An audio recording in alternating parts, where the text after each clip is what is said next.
Hey, it's LSFT here today, and today we're here to look at the production plan for March 2023. This was actually released on February 15th. Now we're going to look at the production numbers and see, hopefully, that the numbers are going to be much better than previously. One thing I would like to say is I hope that I don't have to do these videos anymore so that the semiconductors and all that have now fully recovered, and now Toyota Motor Corporation can actually go and chug out all those NXs, all those RXs, and all those cars that everybody's waiting for. And hopefully we will be able to see the cars on the lots so that you can pick and be able to get cars in a very short time. So let's see in March, what are we looking at? So as we scroll down in this press release, they're saying that the plan for the global production volume in March is expected to be 900,000 units, and that's approximately 350,000 units in Japan and 550,000 units overseas. And they're still saying that they are still projecting that the fiscal year was announced of 9.1 million. So this is just standard text saying that they're carefully monitoring the semiconductor and other parts and working with suppliers to get as much as you can so that they can deliver the vehicles to the customers as early as possible. So again, one thing to keep in mind is the chart that we see here is the domestic production, meaning cars that are built in Japan. And for many of you who are actually waiting for the NX plug-in hybrid, this is important because the vehicle is only made in the domestic plants in Japan. But if you're waiting for like an NX350H or 350 or even a 250, that wouldn't matter as much because a lot of it is actually done in the Canadian plant in Cambridge, Ontario. But there are still some, I've actually heard that there are still some delivered from Japan for the 350H as well. So I think what they're doing is they're trying to maximize again, as I said, they're trying to maximize the number of vehicles that they can deliver, and they're utilizing both plants to be able to deliver as soon as possible as well. So let's scroll down. So it's great to see this, right? Well, I would say it's good because if there's no suspension, that would be the best. But just having one line in one plant out of the 28 lines and the 14 plants is not bad.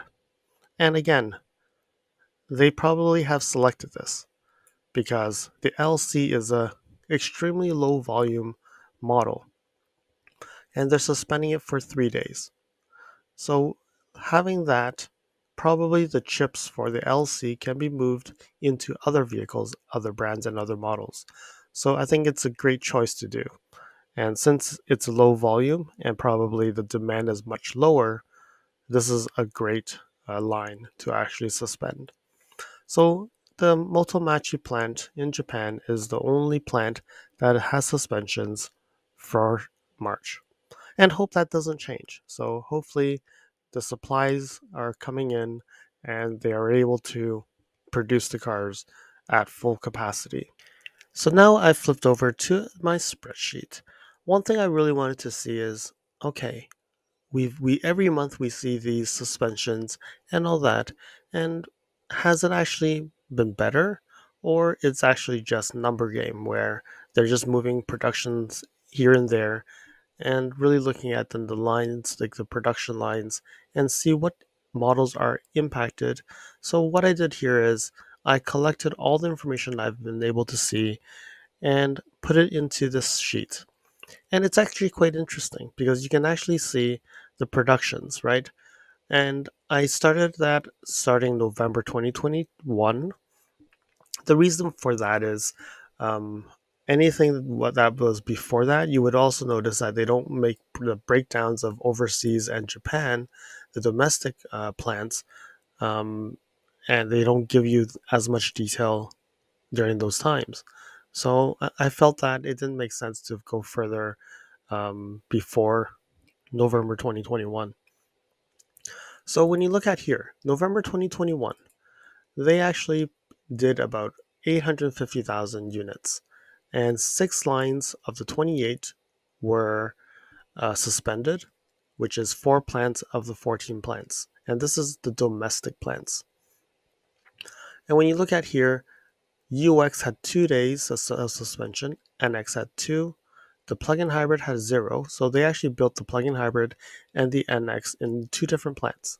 The RX had 1, ES had 1, and the CT, yes, the CT had 2 days. So CT is discontinued in North America, but it's still made or available in other parts of the world. And that's why the CT line was still here.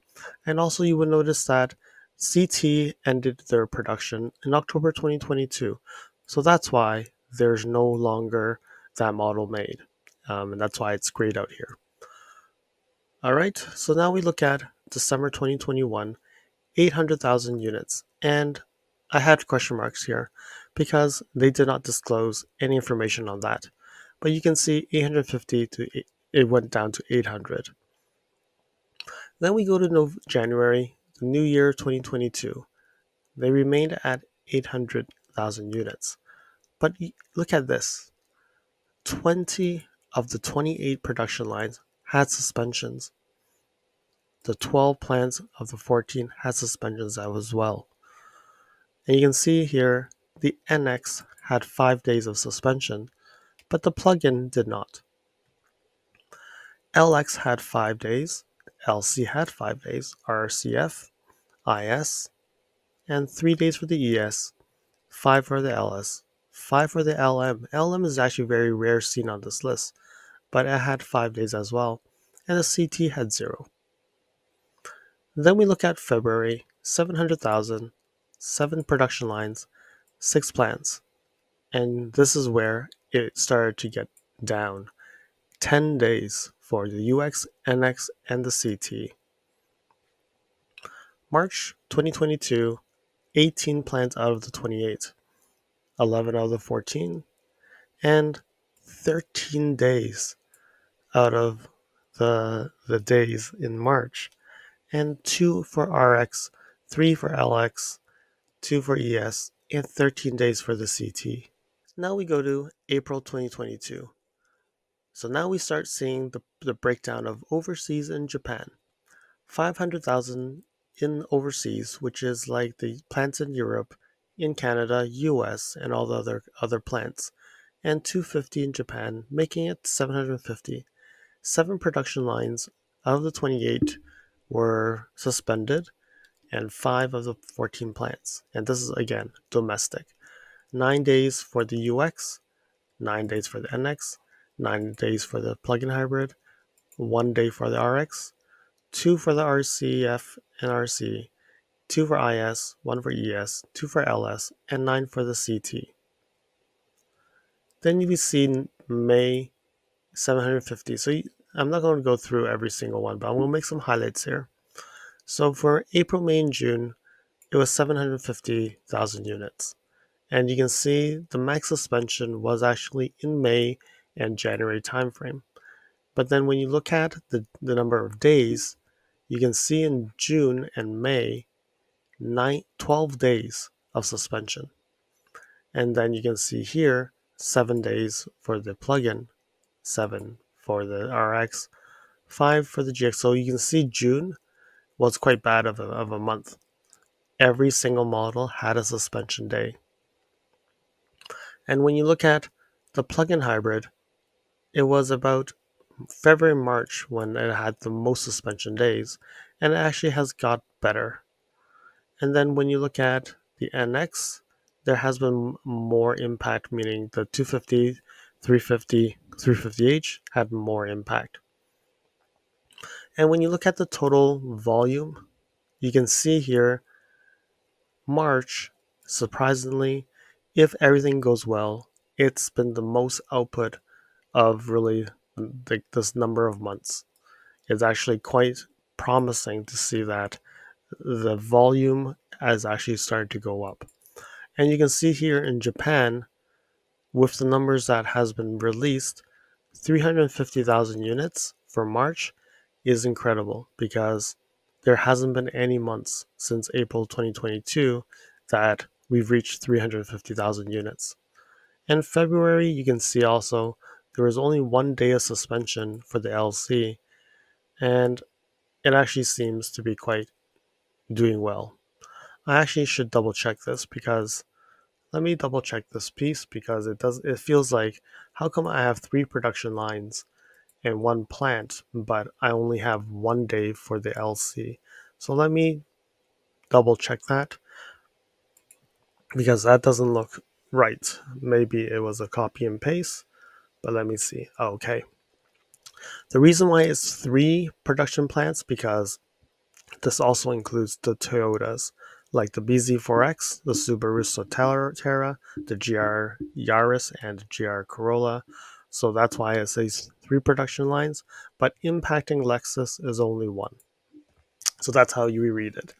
So looking at here, I would say in overseas, from what I'm seeing here, maximum output is 600,000, and that has not been achieved yet.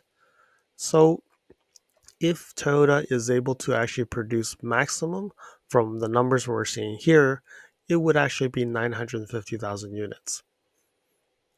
Let's hope we're going to see that because we're starting to see more promising numbers here because roughly they do about 700, 750, 800,000, 850, and now we're seeing a 900,000 unit month. Hopefully that is actually going to happen. But when you look at it, February is actually a shorter month and they can still produce 750. It seems to be promising. So hopefully 900,000 is on the way. And there is no NX plugin that is impacted. RX is not impacted domestically, and it's only a low volume vehicle, the LC, is actually picked to be suspended. So the trends look good. I think it's time to see if we see April, May following the same trend. I think we're going to be able to see a better year ahead. Hopefully this is informative to everybody, and I'll talk to you again next time. Thank you for watching. If you liked this video, please comment, like, and share this video. If you'd like to see more videos like this, you can subscribe to my channel and press that alert button to get notified when new videos are posted. If you'd like to support the channel, you can definitely provide a super thanks. I'll see you guys again next time in the next video.